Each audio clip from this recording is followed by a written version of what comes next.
Story 1. I cancelled my daughter's sweet 16 after she called me not her real mum, so I 39F, have a daughter, 15F, from a marriage that imploded spectacularly a decade ago. Her dad, 42M, cheated on me with his now wife, 37F, who fun fact was his co-worker at the time. I found out when I saw a text pop up on his phone during a rare date night. Can't wait to see you tomorrow, babe. Yeah, babe wasn't me. Divorce was ugly think screaming matches, lawyers, and me crying in a Target parking lot, while my then 5-year-old daughter asked why daddy wasn't coming home. But I pulled it together. For her. Always for her. Since then, I've been the backbone of her life. I'm the one up at 3 a.m. when she's got a fever. The one juggling work to make parent-teacher conferences. The one teaching her how to drive stick in a beat-up Honda while she laughs at my old lady music. Her dad, he's the fun parent. Sees her maybe once a month, if that, and it's all ice cream, shopping sprees, and zero consequences. Last time she came back from his place, she had a $200 hoodie and a stomachache from too much candy. Cool, bro. Real parenting gold star there. Anyway, her sweet 16 was my project. She's been dreaming about it since she binge-watched my super sweet 16 on YouTube 2 years ago. I saved up for months, $4.0 total, booked a venue with a rooftop view, hired a DJ who promised to play her weird TikTok songs, ordered a cake with edible glitter, even found a photographer who'd do those cheesy slow-mo videos she loves. She picked out a dress that made her look like a freaking princess. I was exhausted, but so excited to see her face when it all came together. Then last weekend happened. Her dad and his wife threw some bougie brunch thing.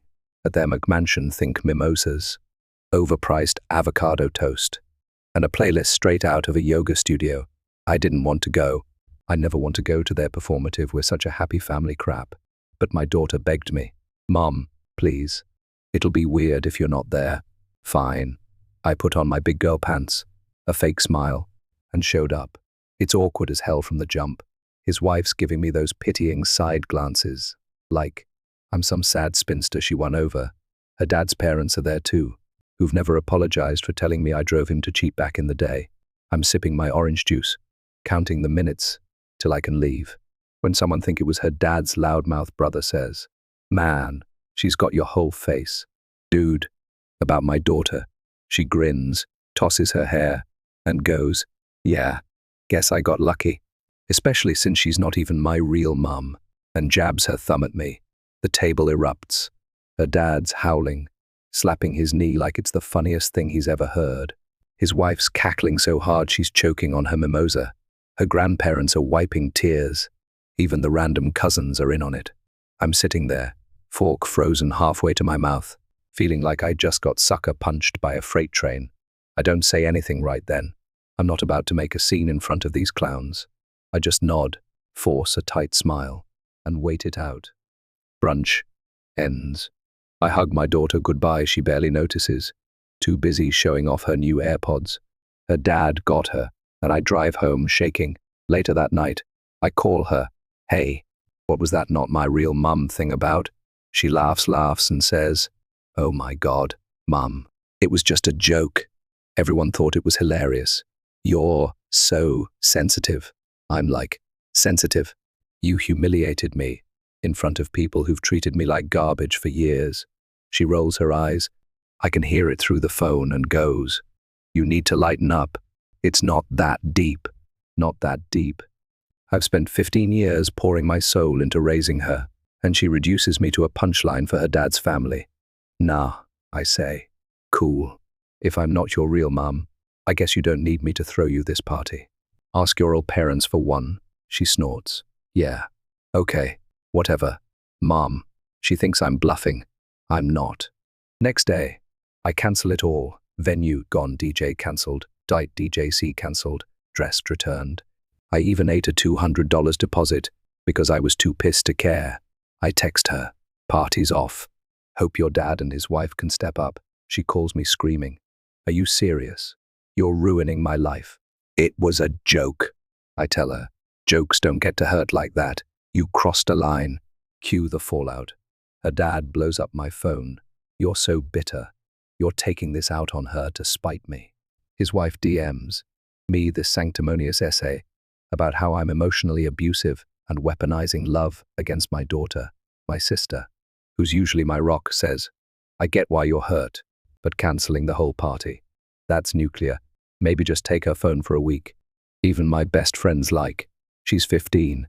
Teens say dumb stuff. You sure about this? Now my daughter's not speaking to me. She's at her dad's, probably crying about how I'm the worst mom ever while he buys her sympathy gifts. I'm sitting here wondering if I overreacted or if she finally pushed me too far. I mean, I've swallowed a lot over the years, her dad's flakiness, his wife's smugness, the way they act like I'm the villain in their perfect little story. But this felt personal. So, Reddit, AITA for cancelling her sweet 16 over her joke.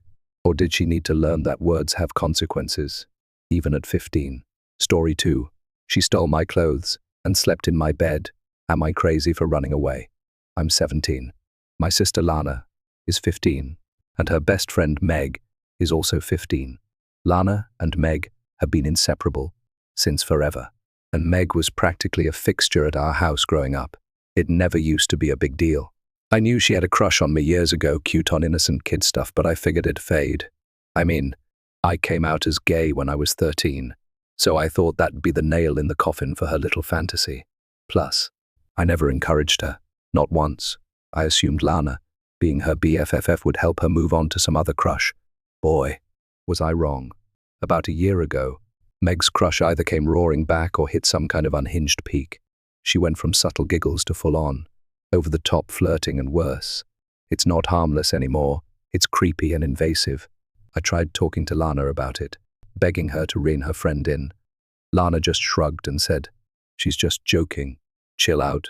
I went to my parents, thinking they'd see how messed up this was. Nope, they brushed it off with, she's just a kid, it's a silly crush, you're overreacting. They even had the audacity to say it's normal for teens to get a little wild about a crush, especially since I'm so present in her life. When I told them it made me uncomfortable, they hit me with, Meg's practically family. She's Lana's BFF, she'll always be welcome here. Cool. So my feelings don't matter. It's gotten so much worse. I've caught Meg in my room, rifling through my stuff like some obsessed stalker. She's stolen clothes from my closet, personal stuff, like my favorite hoodie and a pair of socks, gross. One night when I was out, she slept in my bed. Another time, during a sleepover, she crept into my room at 3 a.m., claiming she was scared, and tried to climb into bed with me. I had to physically push her out and lock the door while she whined and banged on it. We have a pool in the backyard, and last summer, she accidentally slipped her bikini top off right in front of me. Giggling like it was a game, she's grabbed at me, my arm, my leg, my waist in ways that make my skin crawl. I stopped going outside altogether because I was terrified she'd escalate and I'd end up shoving her off too hard, potentially hurting her or myself in the chaos. I started locking my bedroom door every night, but she'd still jiggle the handle and whisper my name through the crack. At meals, she'd glue herself to my side, pressing her leg against mine under the table. Family movie nights, she'd try to cuddle up to me on the couch. I switched to a chair to avoid her, and she'd either perch on the armrest, suggest sitting in my lap, or sprawl on the floor next to me, staring up like some lovesick puppy. I'd tell her to stop, but no one else, Lana, Mom, Dad, ever backed me up. They'd just laugh or roll their eyes, like I was the bad guy for being mean to poor little Meg. School wasn't safe either. She'd trail me in the halls, giggling and calling my name. Once, she tried to follow me into the boys' bathroom. Thank God a teacher caught her and hauled her to the principal's office.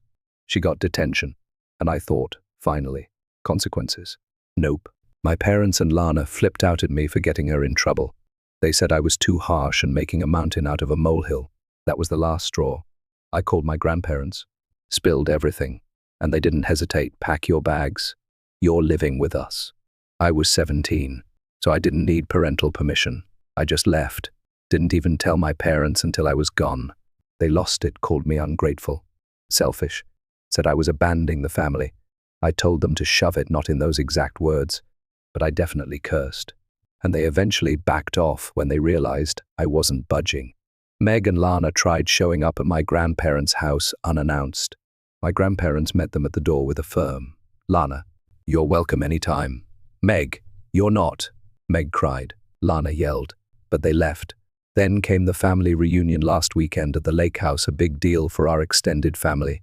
My parents invited Meg along to keep Lana company. When my grandparents and I heard that, we noped out. I told them they could go without me, but they refused. Someone's got to stand in your corner, and we're not leaving you alone in this. Cue my parents' rage dialed up to 11. They called me screaming that I'm taking this too far, that I'm acting like a scared little kid, that I moved out and ditched the family over a 15-year-old girl with a crush. They kept hammering. She's just a kid. Get over it. I snapped back. What happens if she tries something again and I have to push her off? What if she gets hurt or claims I hurt her? Then what? Their genius response. You don't need to get physical. You're being over-dramatic. Oh, and their fix. Bring a date next time. She'll back off. I tried that. I brought a friend to a party as a fake boyfriend before I moved out, and Meg didn't care. She flirted harder, tried to wedge herself between us, and even accidentally spilled a drink on him. My parents still think I'm the problem. My grandparents have been my rock. They've told my parents point blank they're disgusted with how they've handled this, how they've let it spiral so far that I felt unsafe in my own home. At one point, my grandpa got on the phone and roared, "You don't deserve to call yourselves parents if you can't protect your own son." My grandma added, "We blame you 100% for this mess. It's caused a massive rift. Half the extended family thinks I'm brave for standing up for myself. The other half thinks I'm a drama queen blowing a teen crush out of proportion. Lana's still mad at me for ruining her friendship with Meg, and my parents are now guilt-tripping me, saying I've torn the family apart. So, Reddit, AITA. Am I the jerk for bailing on my family and refusing to just deal with Meg's behavior? Or are my parents tar for letting this go on unchecked? Story 3. A secret crush destroys a 20-year friendship, and an engagement. I, 26, became friends with Claire, 26, when we were 5. She was definitely my longest and my best friend for many years. We went to college together, and that's when Dean, 28, came into our lives. I had a huge crush on Dean, but I was too shy to say anything about it to him. He was always super friendly and went out of his way to spend time with me back then, so I believed he liked me back. But he never asked me out, and when Claire and I were 21, he actually asked her out instead. Claire and I talked about it, and I told her if she was interested, she should say yes. I wasn't mad. I told her at the time I had been too afraid to ask, and clearly it was her Dean liked. I made it 100% clear there were zero hard feelings, and after a few weeks my crush on Dean was gone and I was happy for the two of them. Dean and I didn't spend as much time together, but Claire and I did, and we remained very tight. Claire and Dean appeared very solid for all this time, and they even got engaged last year. I didn't have the same luck with guys for a while, but I met my boyfriend 2 years ago and we've been long distance for most of that time, but that changed recently. We have a really good thing together and I'm extremely happy with him. Claire had met my boyfriend before. Dean never had. After Dean met my boyfriend, Claire told me Dean was acting off. I asked if she'd spoken to him about it, and she told me he blew off her concerns about it. She vented to me about that and asked for my help, so I told her communicating was always the best thing. He told her he'd had a bad week at work and that's why he was off. Then he said he'd take some downtime for just himself when she was hanging out with me or me and my boyfriend. Dean's mood got worse, and Claire vented to me some more. She asked me if it was possible. Dean thought she was cheating. I told her it was possible. She decided to talk to Dean again, and she told me he had acted surprised, that she thought he was thinking of something like that, and he told her his bad mood was down to work stress still. Eventually, Claire told me they had worked through everything and came up with the idea that the 4 of us should go on a double date. I asked my boyfriend. He was down for that. So 3 weeks ago, the 4 of us went on a double date. It was weird from the start, and my boyfriend and I noticed immediately. Dean's normally very personable, but he was off with my boyfriend. Not outright hostile, but not friendly like he typically is. We all went back to Claire and Dean's place, and Claire pulled me aside to talk about how great she thought it went. And before I could say anything else, she brought up how glad she was that my old crush on Dean hadn't come between us, and we could enjoy stuff like double dates with each other and our partners. Dean practically ran into the room after she mentioned the crush and asked Claire what she meant about me having a crush on him. Claire said it was nothing, and I used to like him before they started dating. From there, it went from bad to worse. He was clearly angry and spoke to her like shit, asking why the fuck she never told him and what the fuck was wrong with her. I defended Claire and told him to knock it off. Dean ignored me and kept almost yelling at Claire about the fact she never told him I used to have a crush on him. Then Claire turned on me, and all of a sudden she was accusing me of wanting this and setting it up. She implied I did something with Dean and never told her, and that I had faked my boyfriend to try and make all of this happen. She started calling me a snake, and how she just knew I had been out to sabotage the relationship all along. My boyfriend came into the room and asked if I wanted to go. I said yes. I told Claire if she could think that way about me when I had just defended her, then I didn't know why we were friends. Claire called me a bunch of names and again accused me of wanting this. My boyfriend rolled his eyes at her, which she took as proof. Why, I have zero idea. Then suddenly Dean was saying he'd really liked me and not her back in our college days. And in Claire's eyes, this was my fault. I left with my boyfriend because both Claire and Dean were yelling. Her at me and him at her. Claire sent me dozens of texts within the next 2 days saying all the same stuff as she had at her house. I reached out and asked why she was ever friends with me, if she thought the worst of me. A few more days passed, and about 2 weeks ago she reached out to apologize and say she realized it was all Dean and how she didn't really mean what she said. She was just mad. She knew I didn't like Dean in that way anymore, and he was the one who had lied, etc. I told her it didn't excuse her thinking the worst of me and throwing insults at me for days. I told she took Dean's reaction and then Dean's words out on me, and I couldn't be friends with her when that's her default reaction to something like that. She has been begging and pleading with me through texts and DMs ever since. She left a few voice notes too because I don't answer her calls.